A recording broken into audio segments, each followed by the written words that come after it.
오늘 하세나 본문은 마태복음 25장 31절에서 46절까지의 말씀입니다. 인자가 모든 천사와 더불어 영광에 둘러싸여서 올 때에 그는 자기의 영광의 보좌에 앉을 것이다. 그는 모든 민족을 그의 앞에 불러 모아 목자가 양과 염소를 가르듯이 그들을 갈라서 양은 그의 오른쪽에 염소는 그의 왼쪽에 세울 것이다. 그때의 임금은 자기 오른쪽에 있는 사람들에게 말하기를 내 아버지께 복을 받은 사람들아 와서 창세 때로부터 너희를 위하여 준비한 이 나라를 차지하여라. 너희는 내가 줄일 때에 내게 먹을 것을 주었고 목마를 때에 마실 것을 주었으며 나그네로 있을 때에 영접하였고 헐벗을 때에 입을 것을 주었고 병들어 있을 때에 돌보아 주었고 감옥에 갇혀 있을 때에 찾아 주었다 할 것이다. 그때의 의인들은 그에게 대답하기를 주님, 우리가 언제 주님께서 줄이신 것을 보고 잡수실 것을 드리고 목마르신 것을 보고 마실 것을 드리고 나그네 되신 것을 보고 영접하고 헐벗으신 것을 보고 입을 것을 드리고 언제 병드시거나 감옥에 갇히신 것을 보고 찾아갔습니까? 하고 말할 것이다. 임금이 그들에게 말하기를 내가 진정으로 너희에게 말한다. 너희가 여기 내 형제 자매 가운데 지극히 보잘것없는 사람 하나에게 한 것이 곧 내게 한 것이다 할 것이다. 그때의 임금은 왼쪽에 있는 사람들에게도 말할 것이다. 저주받은 자들아, 내게서 떠나서 악마와 그 졸개들을 가두려고 준비한 영원한 불 속으로 들어가라. 너희는 내가 줄일 때에 내게 먹을 것을 주지 않았고 목마를 때에 마실 것을 주지 않았고 나그네로 있을 때에 영접하지 않았고 헐벗었을 때에 입을 것을 주지 않았고 병들어 있을 때나 감옥에 갇혀 있을 때에 찾아주지 않았다. 그때에 그들도 이렇게 말할 것이다. 주님, 우리가 언제 주님께서 굶주리신 것이나 목마르신 것이나 나그네 되신 것이나 헐벗으신 것이나 병드신 것이나 감옥에 갇히신 것을 보고도 돌보아드리지 않았다는 것입니까? 그때에 임금이 그들에게 대답하기를 내가 진정으로 너희에게 말한다. 여기 이 사람들 가운데서 지극히 보잘것없는 사람 하나에게 하지 않은 것이 곧 내게 하지 않은 것이다 하고 말할 것이다. 그리하여 그들은 영원한 형벌로 들어가고 의인들은 영원한 생명으로 들어갈 것이다. 마태복음 25장 후반부는 종말의 심판을 다룹니다. 그래서 우리는 말씀을 읽을 때마다 자연스럽게 긴장하게 됩니다. 언제 서게 될 마지막 날, 하나님 앞에 나는 어떤 판결을 받게 될까? 하지만 이 본문을 조금 더 천천히 읽다 보면 예수님의 관심은 미래의 한 장면이라기보다는 지금 우리가 어떤 방향으로 살고 있는가에 초점을 맞추고 있습니다. 예수님은 양과 염소로 나뉘십니다. 오른편은 생명, 왼편은 심판이죠. 그런데 이 장면을 가만히 보면 이 분리는 갑작스럽게 이루어지지 않습니다. 이 삶 속에서 이미 형성되어 온 방향이 마지막 날에 그대로 드러날 뿐이죠.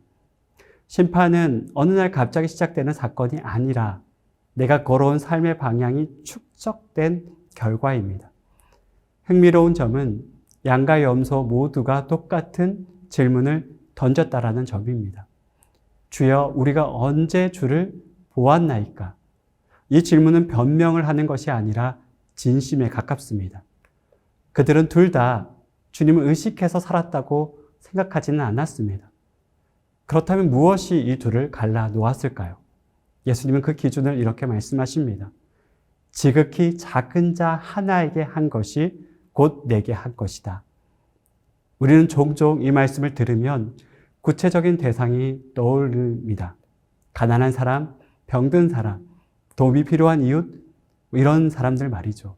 물론 이건 틀리지는 않았습니다. 그러나 이 본문을 누구를 도와야 하는가에 대한 대상을 지목하는 말씀이라고 생각해서는 안 됩니다. 이 말씀은 우리의 질문을 바꾸게 합니다. 나의 믿음의 질평이 과연 넓어지고 있는가로 말이죠. 지극히 작은 자는 고정된 집단이 아니라 우리의 신앙이 미치지 못했던 영역을 말합니다. 어떤 사람에게는 교회 밖에 누군가일 수 있고 또 어떤 사람에게는 자기의 삶을 불편하게 하는 영역일 수 있습니다. 어쩌면 외면하고 싶은 관계 혹은 애써 보고 싶지 않았던 현실일 수도 있습니다. 양과 염소의 차이는 서남의 양이 아니라 보았는가 보지 못했는가의 차이였습니다. 양은 특별하게 의를 행하려고 살아가지 않았습니다. 그들은 계산하지 않았고 종말의 심판을 염두에 두고 움직이지도 않았습니다. 다만 그들의 신앙은 자연스럽게 삶의 가장 낮은 자리까지 흘러갔습니다. 반대로 염소는 악한 일을 저지르지 않았습니다. 그들의 죄는 잔인함이 아니라 무관심이었습니다. 보지 못했고 인식하지 못했고 그래서 아무 일도 일어나지 않았습니다. 여기서 우리는 중요한 사실을 하나 깨닫게 됩니다. 종말의 심판은 얼마나 큰 일을 했는가를 묻지 않습니다. 얼마나 바르게 살았는가도 묻지 않습니다. 예수님은 이렇게 묻고 있습니다. 오늘 너의 삶에 지극히 작은 자는 누구였느냐라고 묻고 계신 겁니다. 그래서 이 본문은 미래의 두려움을 자극하기보다는 오늘 우리의 삶을 되돌아보게 만듭니다. 나는 지금 어떤 방향으로 살고 있는가? 나의 신앙은 안전한 자리에만 머물려고 하는 것은 아닌가? 혹은 불편한 현실을 외면하려고 하는 것은 아닌가라고 말이죠. 종말은 어느 날 갑자기 우리 앞에 닥치지 않습니다. 이미 오늘의 선택 속에 시작되고 있습니다. 오늘 우리가 선택하는 모든 것들을 통해서 하나님의 종말이 다가오고 있습니다. 그래서 이 말씀은 경고이기 이전의 초대입니다. 아직 늦지 않았다라는 초대이죠. 오늘 우리의 신앙의 지경을 조금 넓혀본다면 종말의 때에 하나님의 축복의 자리에 설 수 있다라고 우리에게 말씀하고 있는 거죠. 주님은 마지막 날에 새로운 삶을 요구하지 않으십니다. 다만 우리가 이미 살아온 삶을 그대로 들춰내실 겁니다. 그러므로 오늘 하루가 종말을 향한 첫걸음이 될 겁니다. 저와 여러분이 종말의 날 주님 앞에 설 때 부끄럽지 않은 하루를 살아갈 수 있기를 진심으로 축복합니다. 오늘 본문 속에 나타난 예수님은 어떤 분이신가요? 또 오늘 본문 속에 나타난 세상은 어떤 세상인가요? 그리고 오늘 말씀을 통해서 나에게 하시는 말씀은 무엇인가요?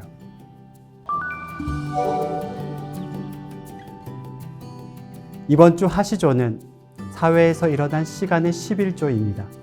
이번 주 동안 첫 번째, 뉴스 기사를 보고 짧게 기도로 바꿔보세요. 두 번째, 불평 대신 절제된 말 한마디를 선택해보세요. 세 번째, 공공장소 및 시설의 규칙을 성실히 지켜보세요. 네 번째, 도움이 필요한 사람을 그냥 지나치지 않아 보세요. 다섯 번째, 작은 나눔 하나를 실천해 보세요. 여섯 번째, 오늘 나의 선택이 그리스도인다운지를 돌아보세요. 오늘의 하시죠. 함께 하시죠.